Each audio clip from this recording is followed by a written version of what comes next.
Hello, and welcome to the third session of the One Up Web Technical SEO Bootcamp.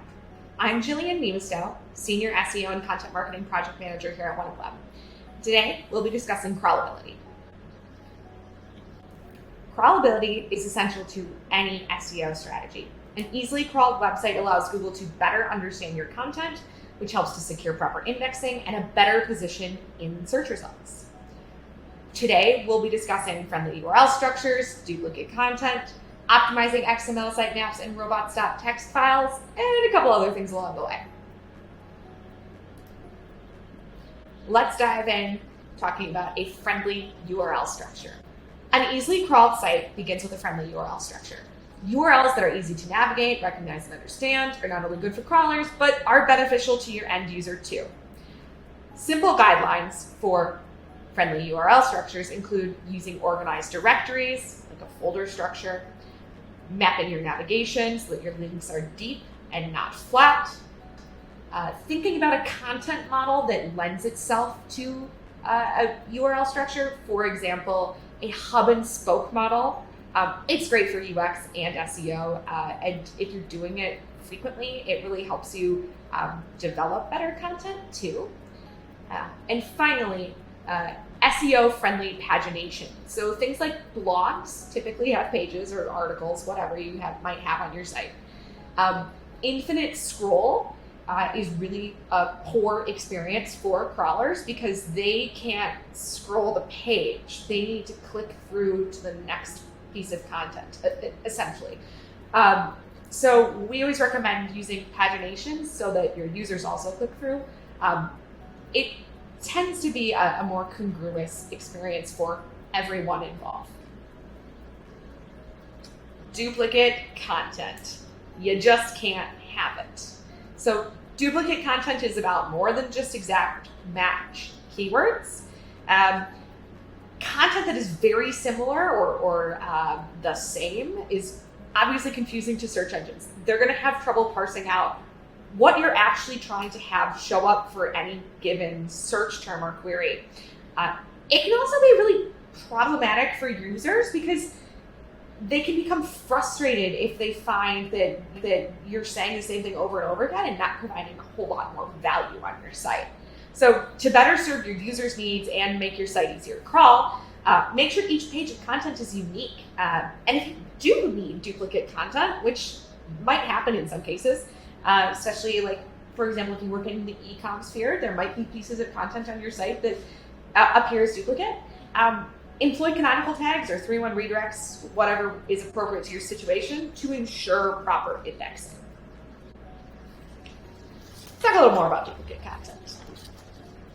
You might create duplicate content unintentionally when you're implementing things like localized service pages for a franchise business or a business with multiple locations, when you're creating product pages with multiple versions, for example, for e-com. Let's say you've got something in multiple colors or sizes, or if you're providing resources that have standard versions and like a print-friendly version. Again, we recommend using canonicals for slightly different versions of the same thing, like those e-commerce products, and 301 redirects for anything that's an inactive version of a page. And ultimately, you should really consider deleting inactive pages, assuming they're never coming back, or getting rid of them in some manner because you'll save your crawl budget. Duplicate content, continued. It's important that you don't set and forget your duplicate content strategy.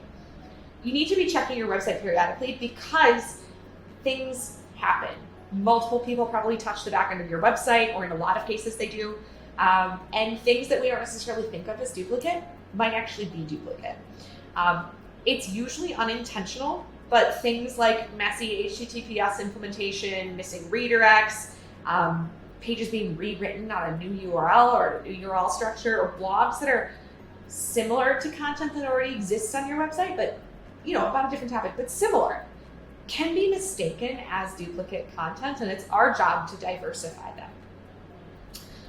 We like to use an SEO tool to help us identify duplicate content. SEMrush is one of our absolute favorites, but there are many others that do a great job. These can help you automatically detect duplicate content, and then you can quickly move and update it or diversify it and then be like in the way that makes sense for your business. Sitemaps are also key to crawlability. They tell search engines exactly what to crawl. And they also provide other bits of information about things like when they're last modified. So crawlers understand if maybe they haven't visited a site in a while, they need to hit X, Y, and Z page. Most sitemaps are auto-generated, which is really brilliant and helps us do our jobs better, but that doesn't mean that they shouldn't be reviewed. It's not a perfect system when something is created automatically. So we recommend auditing your sitemaps periodically using a tool like Screaming Frog to ensure that your content is represented in the way that you are expecting it to be. A couple features of a great sitemap are that it's in the correct XML format, that all of your crawl-worthy pages are included, and that might take you a little bit of time to audit before you even go in and look at the sitemap. There should be no 404s or any other non-200 status URLs. And there should be no canonicalized or no index URLs within the sitemap.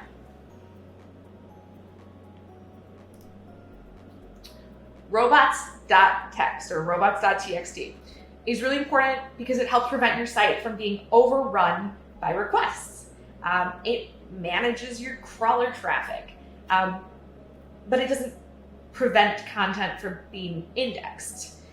So you should use it to control your crawl budget with disallows, avoid accidental disallows, consider using, applying different directives for different user agents, and it should always include an XML sitemap line. A couple final notes before we go. You need to give your orphan pages a home. Again, as sites grow and evolve, it's easy for things like orphan pages to pop up. But orphan pages are really problematic for crawlers and for users. Say a user lands on an orphan page, where are they gonna go? Say a user needs that information on an orphan page, how are they gonna get there? They're not, right? So use time to audit and find those orphan pages and give them a home. Also, you gotta fix your broken links and dead ends. It might seem tedious, you might not understand, if the time is worth the input, but it is, because it helps you to avoid waste when it comes to crawl budget. And again, it provides a much better user experience. It's important, and ultimately, it really is worth your time. And lucky you, the next bootcamp session is gonna be all about that. That brings us to the end of our session. Please reach out to our team if you have any questions, and stay tuned for session 4. Bye-bye.